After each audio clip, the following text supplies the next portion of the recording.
नमस्कार। आज हम बात करेंगे सूफ़ी कवि कुतुबन, उनकी रचना मिर्गावती के बारे में।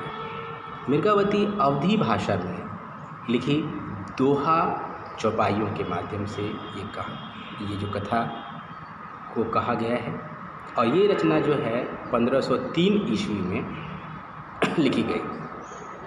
कुतुबन जो थे शेख बुरहान के शिष्य थे और शेर शाह सूरी के पिता हुसैन शाह के समकालीन थे। कवि कुतुबन ने प्रारंभ में ही इसमें हम देखेंगे, इस रचना में प्रारंभ में ही ईश्वर, गुरु और प्रॉफिट मोहम्मद और हज़रत अबू बकर, हज़रत उमर, हज़रत उस्मान, हज़रत अली की वंदना है और साथ में वर्तमान शासक के प्रति सम्मान भाव व्यक्त किया गया है।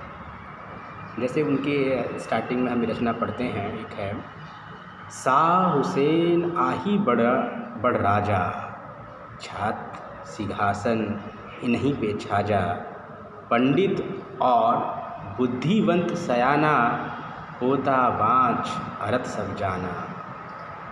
तो इसमें आप देखिए इसमें शाह हुसैन के बारे में, राजा के बारे में है। और उसी तरह अगर आप देखिए अपने जो गुरु के बारे में इन्होंने लिखा है, शेख बूढ़न जग सांचा पीर, नाव लेत सुध होई शरीर, कुतुबन नाऊ ले रे पहारे, सुहर वर्दी दुहि जग निर्मरे।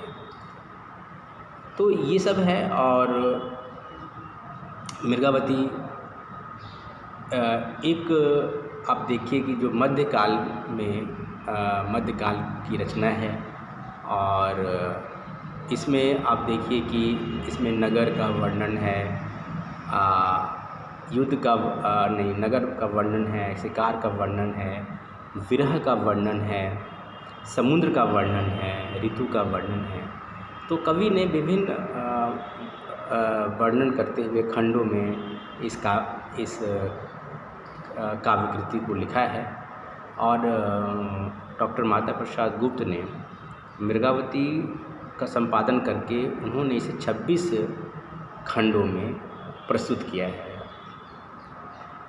और जैसे कि आप देखिए कि मिर्गावती की प्रत्येक 5 चौपाइयों के 5 दोहों के बाद एक चौपाई है।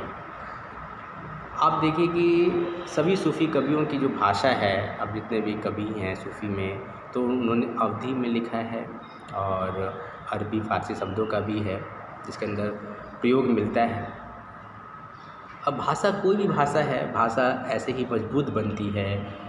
और उस दौर में आप देखिए कि जो साहित्य की जो लोक भाषा थी अवधी में, आप देखिए कि आज़मगढ़, रायबरेली, उन्नाव, इलाहाबाद, लखनऊ और खीरी, लखीमपुर, सीतापुर, कानपुर और फ़तेहपुर में मतलब कि हम देख सकते हैं जो अवधी भाषा का।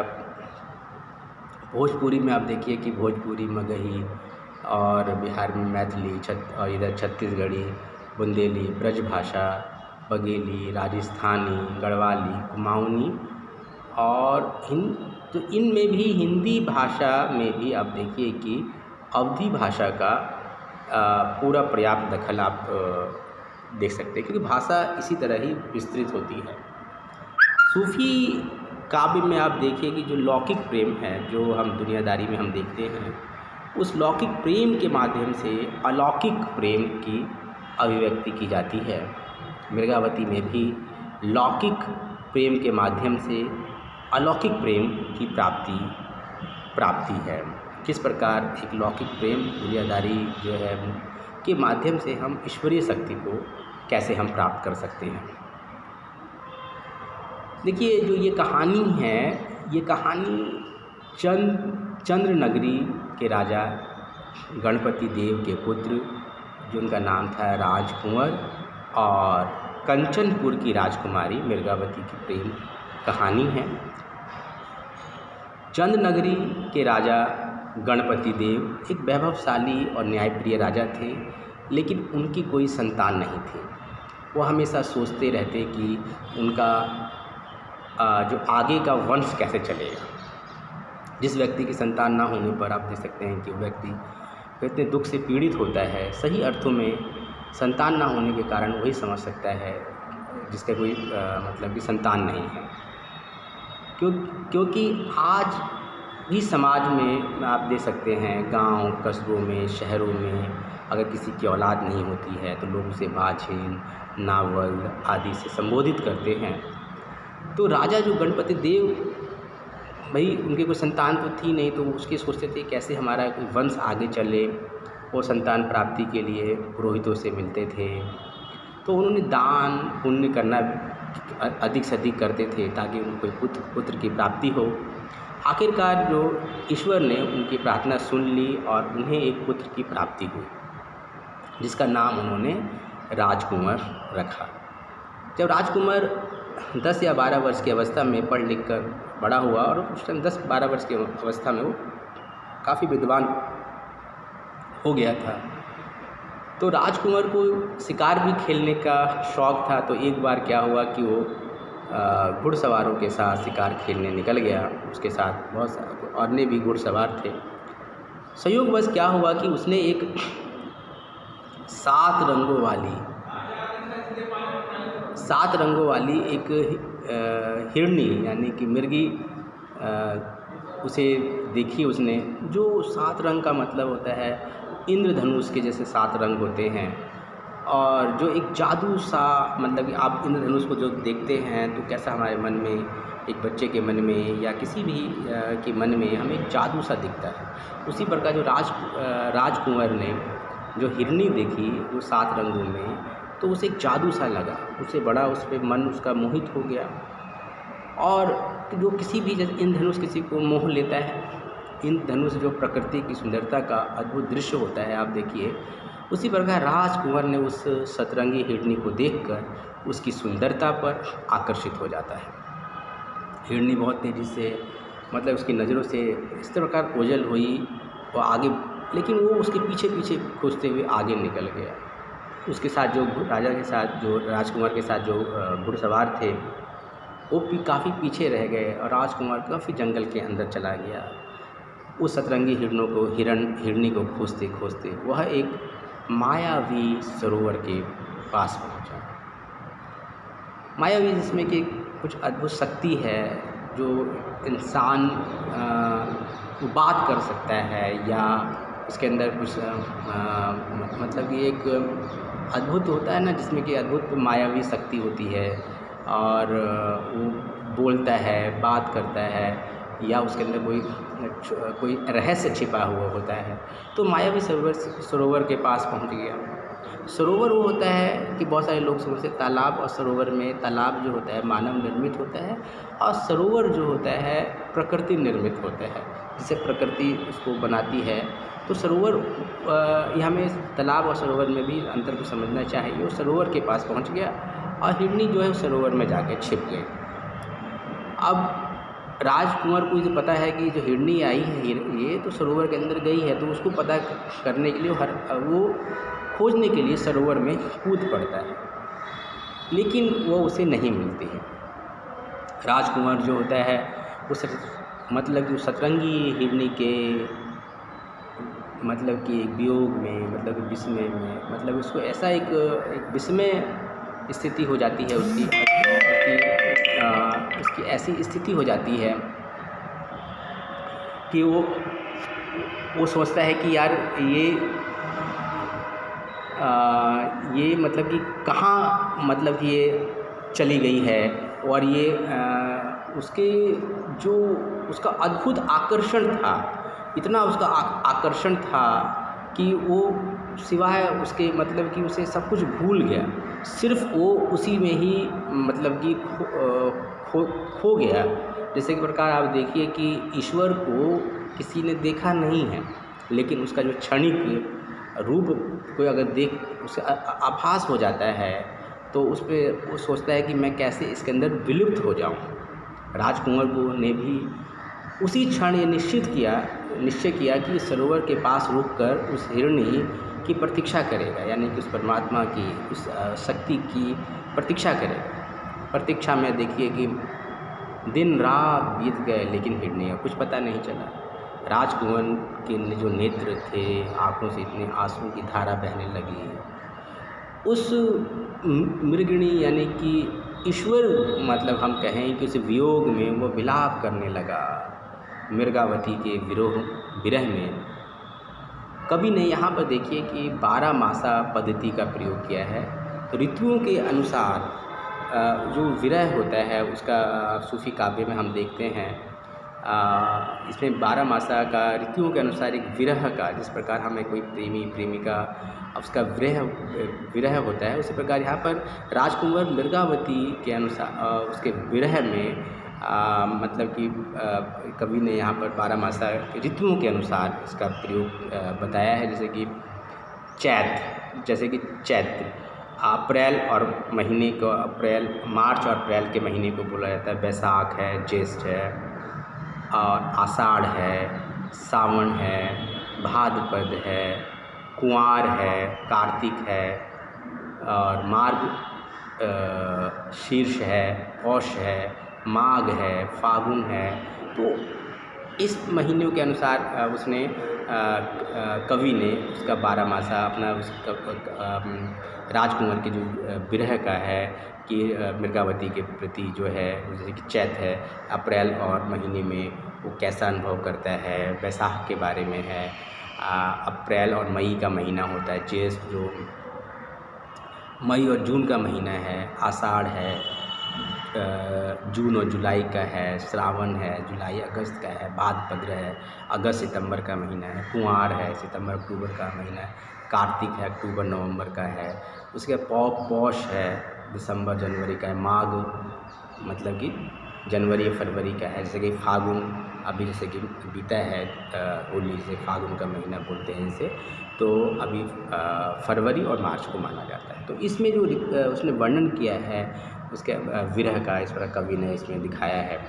जैसे कि एक है 12 मासा में है एक कि जेठ मास सूरज दो लावई, लुवई लुवई लवह जनु आग जराई, आगी जरावई, तपई बजासनी परई अंगारा, तेही पर मदन तवही बिकरारा, सूरज सना कंचू और चीरा, काम दग्धि अति विकल शरीरा, तुम शीतल आवहु हम पासा, पियत जाई खंडवानी पियासा, होई मलयगिरी अबहु नाहा, ग्रीखम जरत करतु हम छाहा, दुर्लभ कहिया कंत सेऊ औना अनई आऊ घन घट, नाही त सुरहा मोहि जारी करिए द भट। देखिए इसमें ये है कि जब सूरज, जो जेठ मास में आप देखिए कि गर्मी के महीना में सूरज जो आग की तरह लग रहा है, वो कवि कह रहा है कि जिसमें कि राजकुंवर, इस बार को वर्णन है कि राजकुंवर के संदर्भ में कवि कह रहा है कि सूरज बहुत आग उगल रहा है, उसकी लपटें ऐसी हैं कि मानो जला देंगी, अंगारे पड़ने लगे हैं, तपने लगा है, उस पर भी उसके जो विरह है उसका मतलब कि उसका ऐसा लग रहा है कि सूर्य के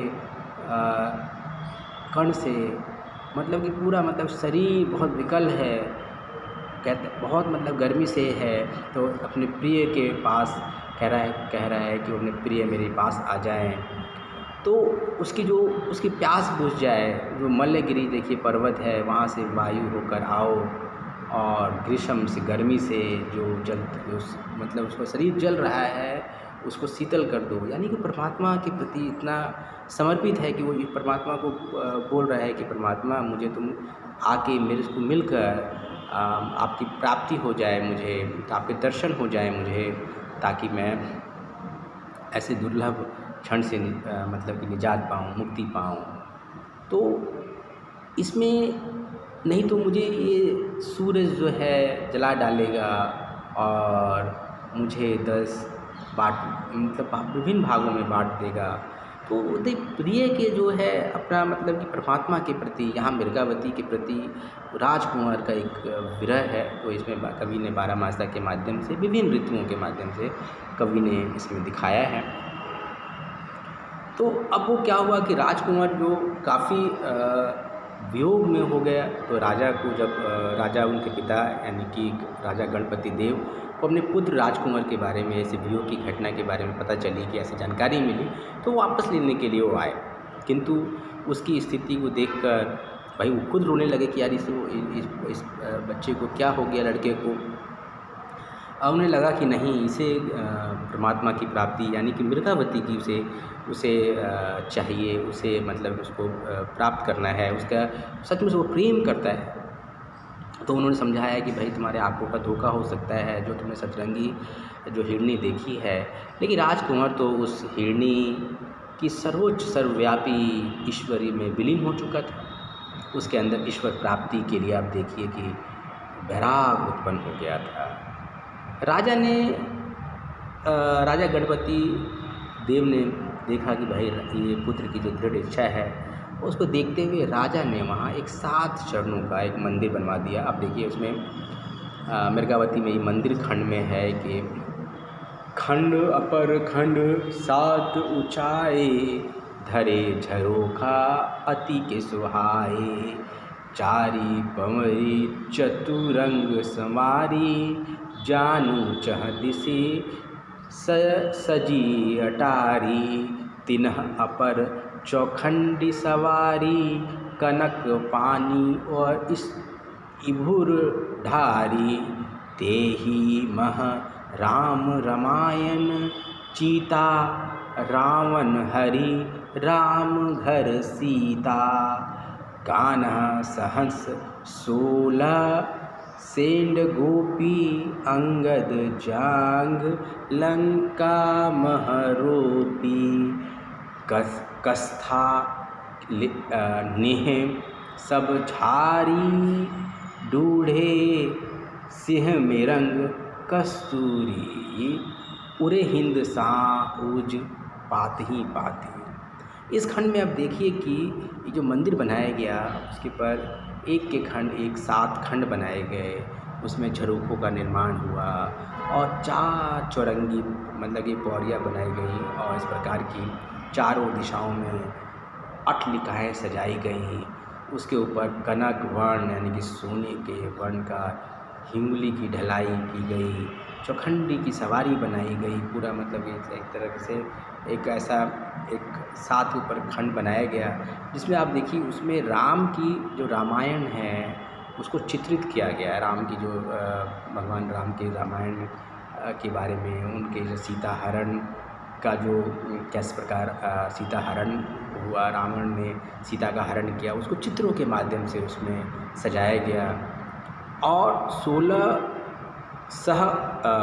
सहक जो गोपियों के साथ कृष्ण का जो कृष्ण का भी है उसमें वर्णन किया गया। गोपियों के साथ भगवान कृष्ण का चित्रों के माध्यम से उसमें वर्णन किया गया।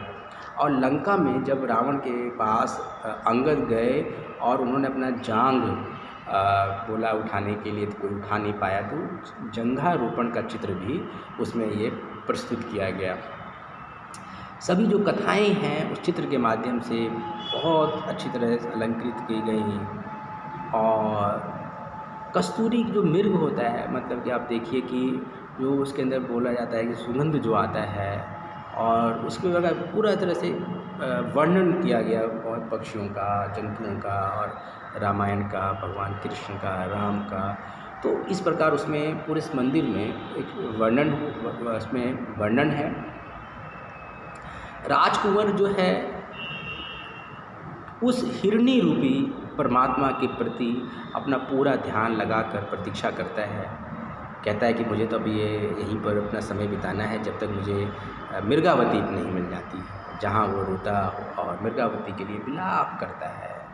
तालाब मतलब कि उस सरोवर के किनारे रहते रहते उसका वर्ष बीत गया, लेकिन उस सतरंगी जो हिरणी था उसके बारे में उसको कुछ पता नहीं चला। तो एक दिन क्या होता है कि एक साथ जो अप्सराएं हैं उस सरोवर में स्नान करने आती हैं। तो उसमें एक मृगावती भी थी।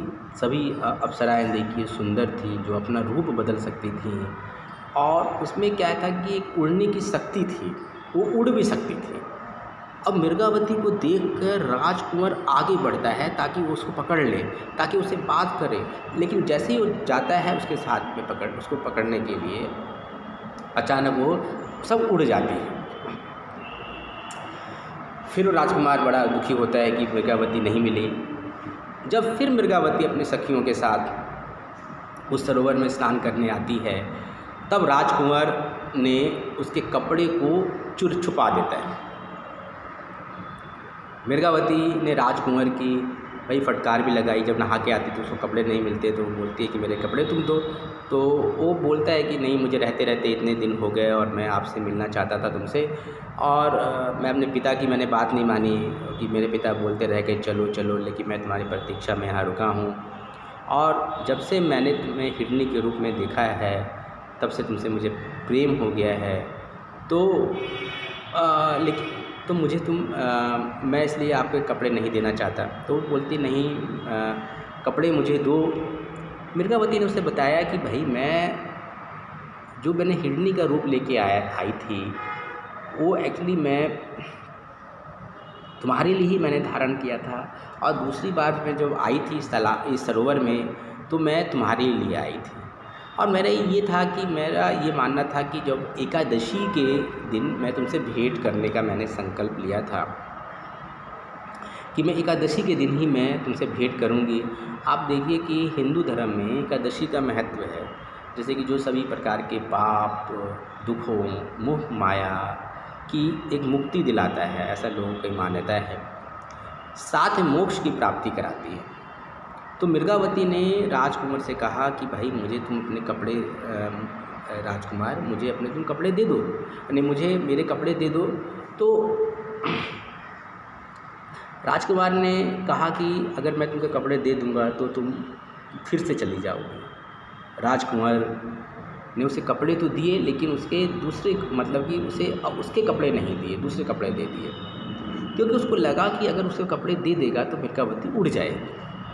यहाँ पर कवि ने, कुतुबन ने, जो मृगावती की जब दोनों की मुलाकात होती है, नखशिख का वर्णन किया है। नखशिख का मतलब कि नाखून से लेकर पैर के नाखून से हाथ का नाखून, सिर के बाल, उसके पूरे नाक, नक्श, दांत, बाल, कान, मतलब कि पूरे चीज़ का वर्णन किया है। उसकी सुंदरता का, मृगावती की सुंदरता का वर्णन किया है कवि ने, जो अद्भुत वर्णन है। और सूफी आख्यान में देखिए कि उसमें हमें ज़्यादातर में समय ये प्रेमाख्यान में हमें, जिसमें ईश्वर के प्रति प्रेम की भक्ति है, जो हमें पूरा ये चीज़ मिलता है। तो यहाँ पर कुतुबन ने भी मृगावती के पूरा जो नखशिख का वर्णन किया है। और पूरे भारतीय काव्य परंपरा में हम देखिए कि ये ऐसा चीज़ हमें रूप वर्णन को देखने को मिलता है। इधर जब राजा गणपति को मृगावती के मिल जाने की सूचना मिली तो अपने पुत्र वधू से मिलने के लिए बड़े धूमधाम से पहुँचे। और उसको फिर क्या हुआ कि दोनों भी साथ रहने लगे। किंतु एक रोज़ क्या होता है कि जब राजकुमार ने पिता से मिलने के लिए महल गए, महल चला गया, तो मृगावती ने इसका लाभ उठाकर अपने कपड़े खोज लिए और सोचा कि अब मुझे उड़ जाना चाहिए। लेकिन जाने से पहले उसने अपने दासियों, जो हाथी सेविकाएँ थीं, उनको कहा कि मुझे राजकुमार से बहुत प्रेम है और मैं उनसे बहुत प्रेम करती हूँ, लेकिन मैं उनकी परीक्षा लेना चाहती हूँ। और सेविकाओं से कहा कि, और साथ में बताया कि उनसे राजकुमार से कहना कि मैं कंचनपुर की राजकुमारी हूँ और मेरे पिता का नाम जो है रूप मुरारी है। और इसी ये कहकर वो वहाँ से उड़ गई। अब उसके बाद क्या होता है कि जब राजकुमार अपने पिता से मिलकर आए और ये सब सारा वृत्तांत दासियों ने बताया, तो उन्हें बड़ा ही, राजकुमार को बड़ा ही दुख हुआ कि भैया अब यहाँ से मृगावती उड़ के चली गई हैं। तब उसने ठाना कि अब वो योगी बनना पड़ेगा।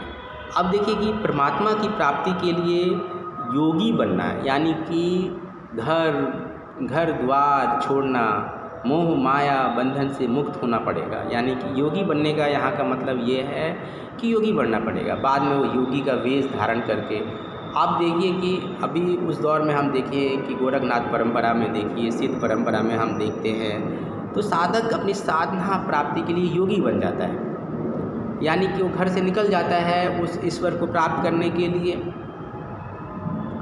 तो अब वो योगी का वेश धारण करके कंचनपुर जाने के लिए निकल पड़ा। चलते चलते वो चला गया तो जब उसमें समुद्र के वर्णन खंड में आप पढ़ेंगे, इसमें चलते चलते वो समुद्र से घिरे एक पहाड़ पर पहुंचा, जहां रूपमणि नामक एक युवती वहां पर घिरी हुई है, जिसे एक 7 सिर वाला राक्षस कैद कर रखा है। राजकुमार ने रूपमणि को उसके चुंगल से आज़ाद कराया। अब देखिए, कोई राक्षस या दैत्य की परंपरा में अगर हम देखें तो राक्षस का मतलब क्या हुआ यहाँ पर, जिसमें अभिमान है, लोभ है, वासना है, क्रोध है, ईर्ष्यालु है, लोलुपता है, आलस्य है, जो इसके जितनी बुराइयां हैं किसी व्यक्ति के अंदर, उसको हम क्या बुरी शक्ति में देखते हैं। जिसको हमें बहुत सारी अच्छाइयाँ हैं उसको अच्छी शक्ति में देखते हैं। तो उस बुरी शक्ति से राजकुंवर ने उस स्त्री को, रूपमणि जो थी, उसको जंगल से बचाया। उसके बाद उसके पिता के पास ले गया। रूपमणि के पिता ने भाई लोक लाज से कहें या क्या कहें कि राजकुंवर से उसका विवाह करा दिया। राजकुंवर ने उसको बताया कि भाई मैं जो मृगावती के उसमें निकला हूँ, खोज में निकला हूँ और कंचनपुर मुझे जाना है। तो सारी बातें उसको बताई। तो विवाह तो उससे हो गया। रूपमणि को छोड़कर वो कंचनपुर जाने के लिए निकल पड़ा। कंचनपुर पहुंचने में राजकुमार बहुत कठिनाइयों का सामना करना पड़ा। मार्ग में देखिए कि शैतान आकर उसको बार बार रोकता है, अवरुद्ध करता है। आगे मान लीजिए आप कोई भी अच्छा काम करने जा रहे हैं, ईश्वरीय प्राप्ति की साधना में हैं या शिक्षा की साधना में आप कर रहे हैं, किसी भी अच्छे काम में कर रहे हैं, बहुत सारी बाधाएं आपके जीवन में आती हैं। उन बाधाओं को पार करना, हतोत्साहित ना होना, अपने उत्साह को कम मत होने देना, और बहुत सारे अवरोधों को, कठिनाइयों को पार करते हुए अगर जो इस पे विजय प्राप्त करता है, वो अपने मार्ग को सही प्राप्त करता है, सही जगह पहुंच जाता है। जहां वो सोचता है वहां वो आदमी पहुंचता है। तो राजकुंवर के मार्ग में शैतान आता है, शैतान आकर अवरुद्ध करता है, तो अवरुद्ध उत्पन्न करता है, लेकिन राजकुमार उस अवरुद्ध को तोड़ता है, उसको पार करता है, उस कठिनाइयों का सामना करता है। अंत में वो राजकुमार को एक सन्यासी बताता है कि भाई ये मार्ग जो है, ये इस रास्ते से जाओगे आप कंचनपुर पहुंच जाओगे।